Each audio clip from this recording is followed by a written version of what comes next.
Another man approached the stage with a stack of dollar bills in his hand, and again, seamlessly, she moved away from Sten and toward the taller man in the Kangol hat. Sten reclined in the chair and took a drag on his cigarette. The trap beat ended and her dance was over. The next song was even stranger than the German heavy metal album. A broken voice hummed and yelled over a jangly acoustic guitar.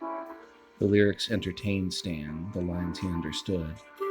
They were sad and nonsensical.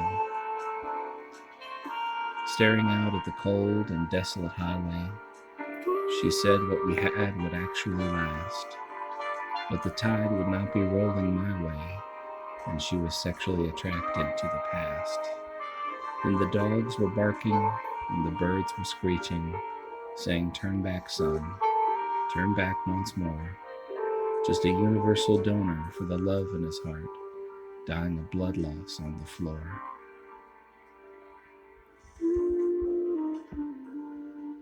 The next song started with more energy, more appropriate for the environment. Sten was relaxed, but he wasn't entirely at ease. The lights changed from a glistening white overhead spotlight, broken by rotating pink star effects, to a ubiquitous, muted blue, as if the club were held in a frozen capsule. He stared into the corner, where a solitary old man ate a meal at his small table.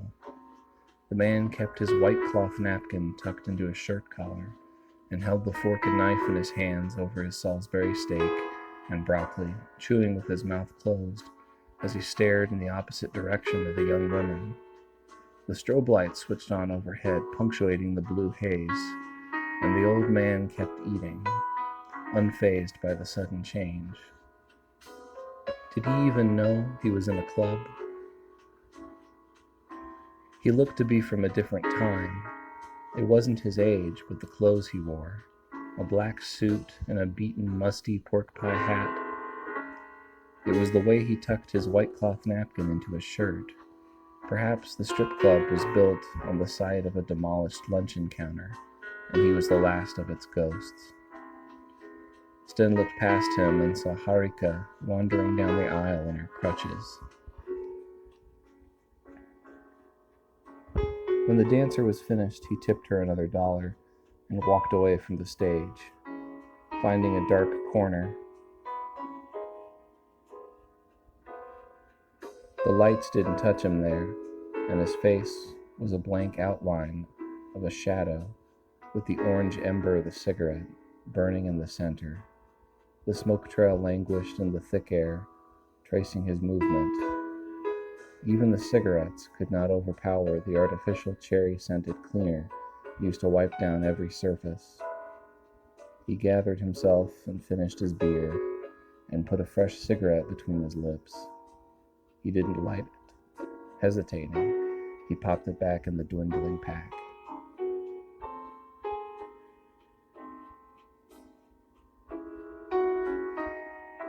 A younger, mixed-race girl walked by his table and scratched his shoulder to get his attention.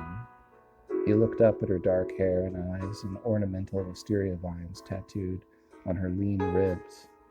"May I sit with you?" "Yes, please," he said. Instead of pulling out the opposite chair, as some did, she sat down in his lap and wrapped her arms around him.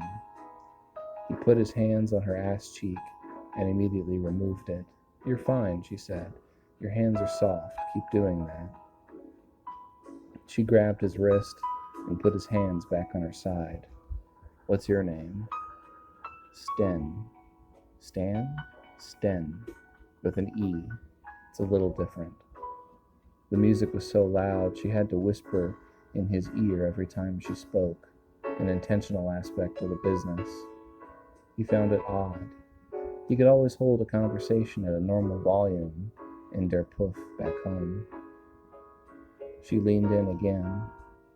"Okay, Sten, I'm Sapphire." "Hi, Sapphire. Where are you from?" "Germany." "Oh, wow. Are you visiting?" "No, I live here." "How come?" He laughed. "Good question."